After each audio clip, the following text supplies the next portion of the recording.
В Сыктывкаре стартовал республиканский конкурс профессионального мастерства Коми Велыдыш. В регионе он проводится уже в 5-й раз. 13 педагогов и воспитателей детских садов на 2 площадках продемонстрировали свое профессиональное мастерство. Уроки коми-языка прошли в гимназии искусства. Занятия для малышей провели на базе Выльгородского детского сада номер 8. Каждый конкурсант поделился своими методическими разработками и инновационными находками в области преподавания коми родного и государственного языка. Среди участников есть и представитель мужского пола. Виктор Шахов 5-й год преподает в Ясновской школе. Он учитель начальных классов.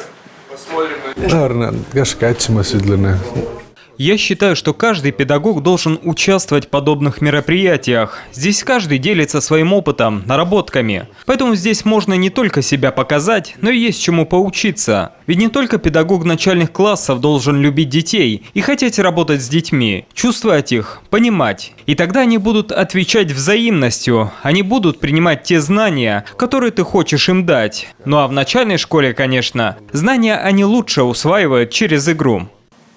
Жюри наблюдало за конкурсантами онлайн благодаря видеосвязи. После занятия каждый участник должен был дать оценку своей работе и ответить на вопросы жюри.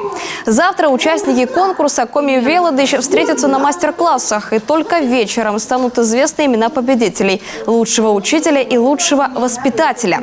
Они представят коми на престижном федеральном конкурсе профессионального мастерства – всероссийском мастер-классе учителей родного языка.